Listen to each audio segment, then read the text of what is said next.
paz do Senhor, irmãos. Mais uma vez fui incumbido de trazer uma lição que está na revista deste trimestre, que é a lição de número 9, do dia 26 de fevereiro de 2023.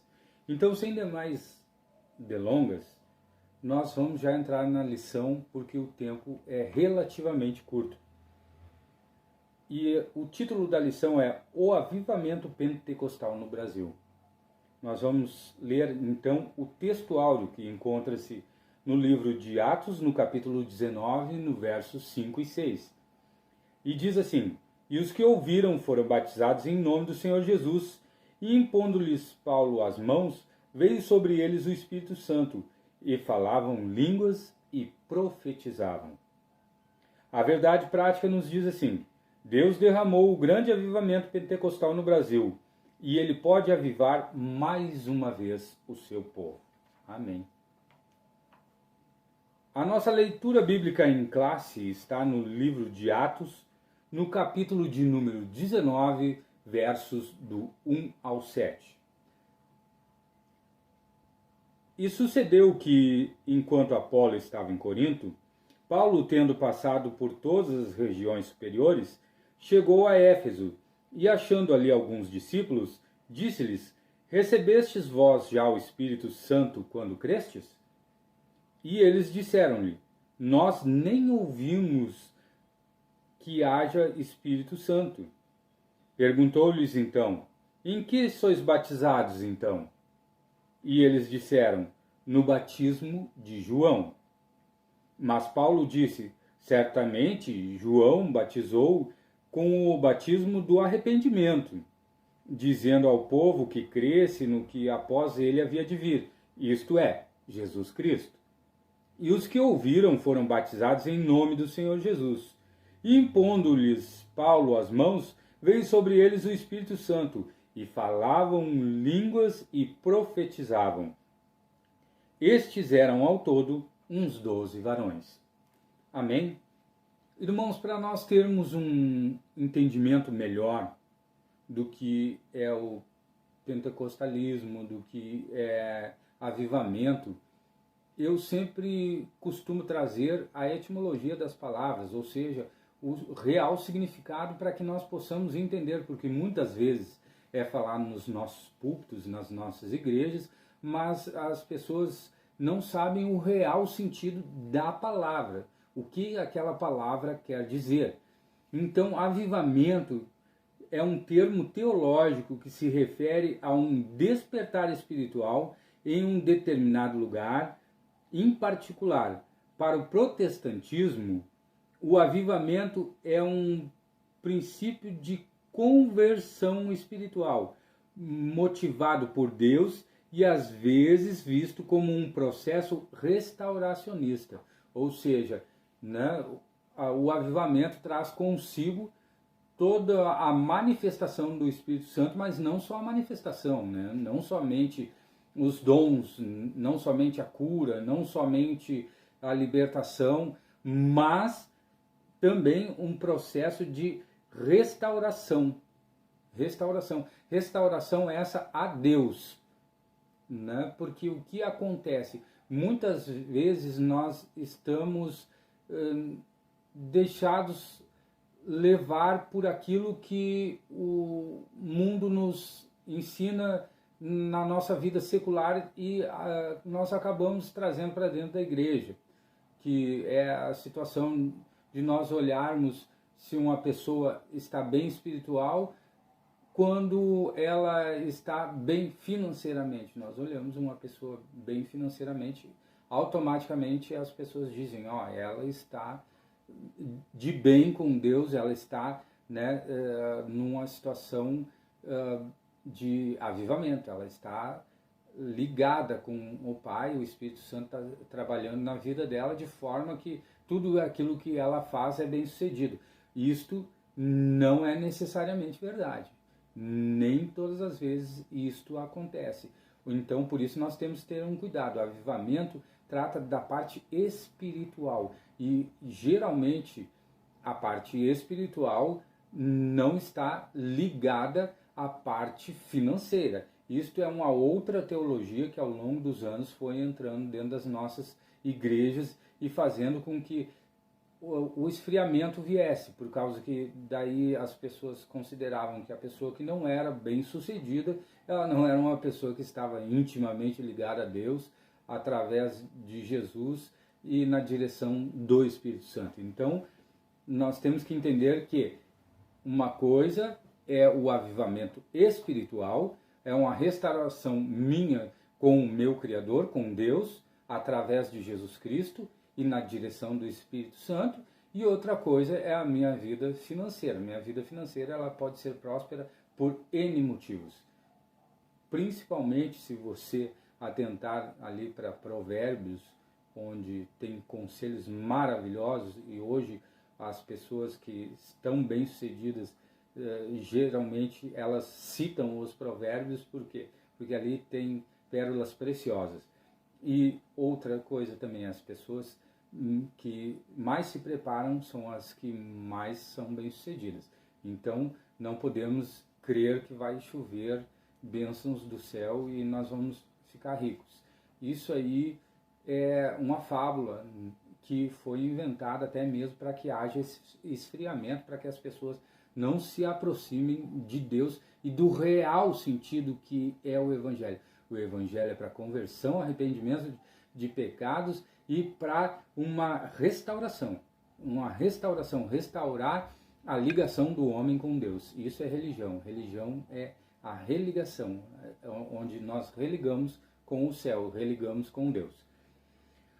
Pentecostes, nós ouvimos esta palavra muitas vezes, inclusive a nossa denominação, a Assembleia de Deus, ela é tida como uma denominação pentecostal. E o que é o Pentecostes? O Pentecostes é uma palavra originária do grego que significa quinquagésimo, apenas isso. Por que quinquagésimo? Porque foi no 50º dia após a Páscoa que veio sobre o povo de Deus a manifestação do Espírito Santo, a presença do Espírito Santo.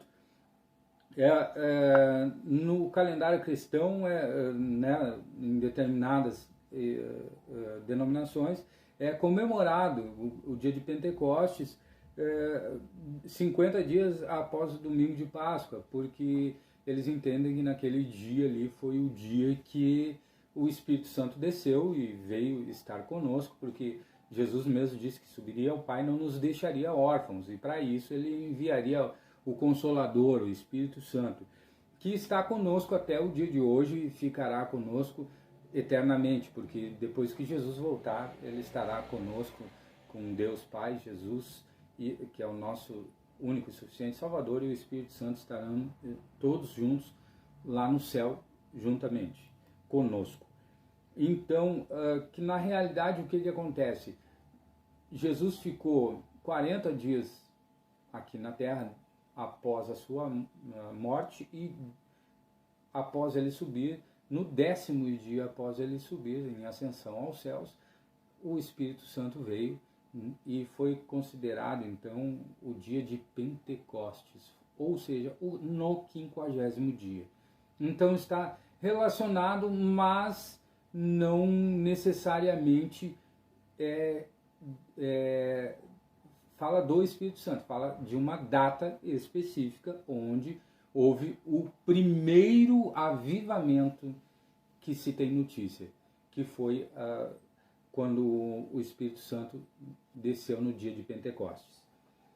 Mas eu não quero ficar só nisso, eu quero ir também para a situação que nos está proposta de nós sabermos como o Pentecostes nos alcançou. O Pentecostes nos alcançou aqui no Brasil através de 2 pastores batistas, Daniel Berg e Gunnar Wingren. O Daniel Berg morava em Chicago, lá em Indiana, numa cidade chamada South Bend. E ele ouviu falar do avivamento da Rua Azusa, que era presidido pelo pastor William Seymour. E ele ouviu falar e ele buscou informações e orou e pediu a Deus um direcionamento, que se fosse realmente algo de Deus, que isso viesse para a vida dele, e ele foi batizado com o Espírito Santo. E ele foi batizado com o Espírito Santo e depois de um certo tempo ele conheceu e tornou-se amigo de um outro sueco. Os dois eram suecos, residentes nos Estados Unidos, o pastor Daniel Berg. Ele conhece Gunnar Wingren. E aí, em um culto lá na Califórnia, eles foram motivados, receberam uma profecia para vir para o Pará, mas eles não sabiam onde era o Pará. Eles foram procurar e aí descobriram que o Pará ficava no norte do Brasil. Então eles embarcaram em um navio em 5 de novembro de 2010, 1910, e desembarcaram em Belém do Pará no dia 19 de novembro de 1910. E lá eles conheceram algumas pessoas. Primeiro eles chegaram lá e não tinha para onde ir, o que fazer. Eles não tinham noção da língua, dos costumes. Então eles sentam em um banco de praça e ali eles começam a orar e pedir direcionamento para o Espírito Santo. Porque ali eles já conheciam o Espírito Santo, eles já estavam envolvidos com o Espírito Santo. Mas as igrejas aqui no Brasil ainda não conheciam. Então um irmão que eles haviam conhecido nos Estados Unidos e que morava também no Pará, eles procuraram o Gunnar Wingren, localizou ele em um jornal e foi até ele. E aí essa pessoa fez a aproximação, porque ele era o elo de ligação, até mesmo pela dificuldade da linguagem, né? Que ambos não falavam português. E aí essa pessoa foi o elo de ligação, e aí ele começou a trazer o Daniel Berg e Gunnar Wingren para a sociedade e até mesmo para a igreja. E aí eles apresentaram uma igreja metodista no Belém do Pará, e eles começaram a congregar lá, e as pessoas começaram a ficar incomodadas pelo barulho, pela movimentação deles. Isso me lembra determinadas situações em determinados locais onde as pessoas que estão cheias do Espírito Santo, elas incomodam o barulho do Espírito Santo, as pessoas falando em língua ou profetizando, né? Às vezes o culto desenrola um pouquinho, demora um pouquinho mais, aí as pessoas já ficam incomodadas. E não foi diferente naquela época. Por quê? Porque isso vem de longa data. Onde o Espírito Santo está, onde ele está trabalhando, as coisas não ficam tão fáceis quanto as pessoas imaginam. Assim sendo, dessa feita, em 2 de junho de 1911, a irmã Celina Albuquerque é batizada, é a primeira pessoa conhecida no Brasil a ser batizada pelo Espírito Santo. Essa irmã, ela congregava junto com eles, e aí ela teve essa necessidade, ela teve os mais contemporâneos vão dizer, esse insight de procurar saber se aquilo realmente existia e qual era o fundamento disso. E foi o que ela fez. Aí ela foi orar, foi pedir a Deus, e em casa então ela foi batizada com o Espírito Santo em 2 de junho de 1911. Então, na Rua Siqueira Mendes, número 67, em Belém do Pará, no dia 18 de junho de 1911, na casa dessa mesma irmã, foi efetuado o primeiro culto da Igreja Evangélica Assembleia de Deus. Por que foi na casa dessa irmã e por que não na igreja? Porque o que acontece é que as pessoas começaram a perseguir eles porque eles não acreditavam na manifestação do Espírito Santo. Eles entendiam que a manifestação do Espírito Santo era para aquela época, não era para os dias, era para a época dos apóstolos, não para os dias atuais, por assim dizer. E aí o que acontece?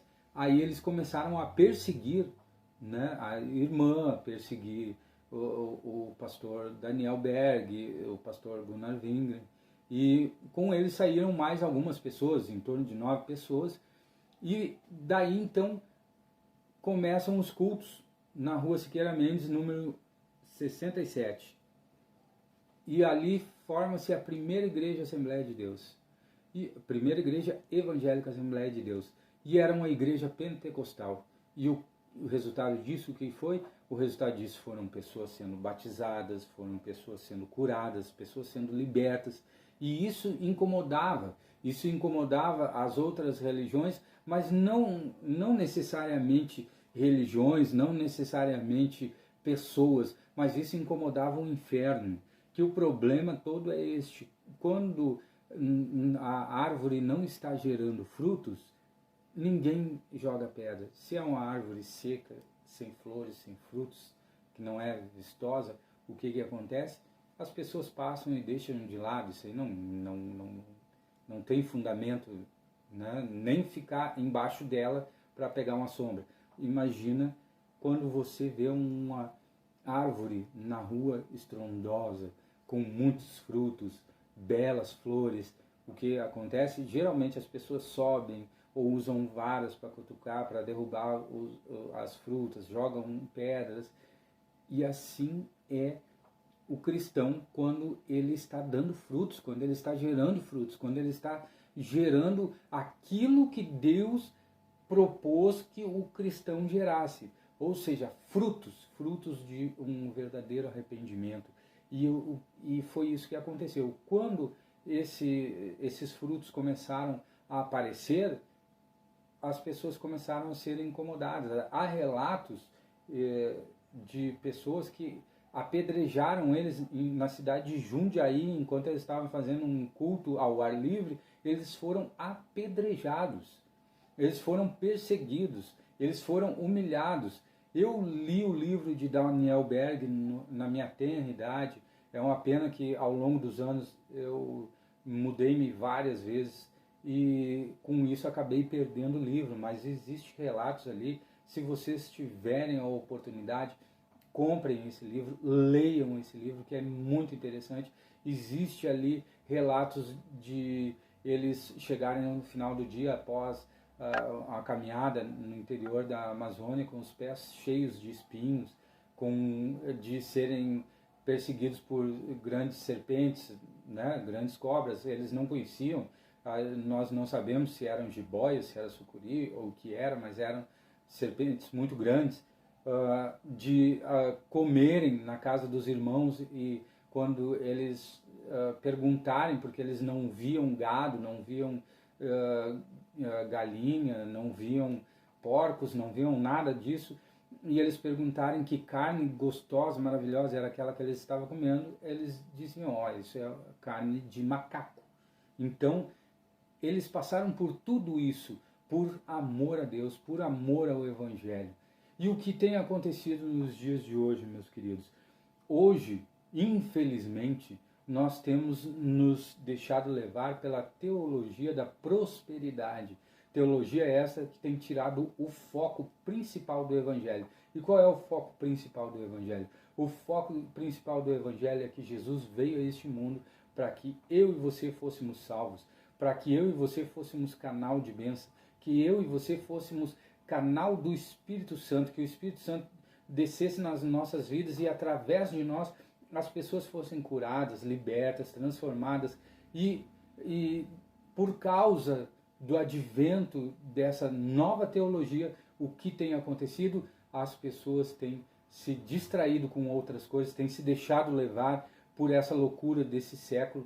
Eu conversava ainda com um amigo meu que também é pastor, e eu dizia para eles, quando nós líamos isso no passado, que nós líamos que quando Jesus voltasse, porventura veria fé na terra, acharia fé na terra, os escândalos são grandíssimos, são imensos nas mais diversas áreas. As distorções da palavra de Deus são incríveis e elas estão chegando todos os dias, o tempo todo, na palma da sua mão, na sua televisão, até mesmo dentro da sua congregação.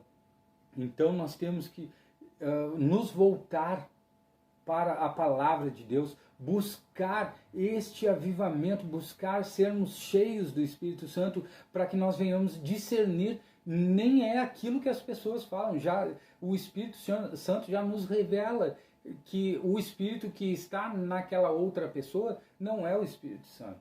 Não é um Espírito, mas não é o Espírito Santo de Deus. Então, irmãos, essa lição, ela vem nos trazer um exemplo que nos arremete àquilo que o Espírito Santo pode fazer na vida de dois homens. Dois homens mudaram a situação da nossa nação. Deus chamou dois suecos vindos lá da Suécia, que estavam morando nos Estados Unidos, e lá ele falou com eles e trouxe eles aqui, e eles passaram por muitas dificuldades, muitas dificuldades. Leiam o livro, por favor. Se vocês não tiverem condições de comprar, não sei se existe à disposição na internet, se existir, busquem e vejam. E hoje, muitas vezes, as pessoas não querem pegar um ônibus para ir na igreja.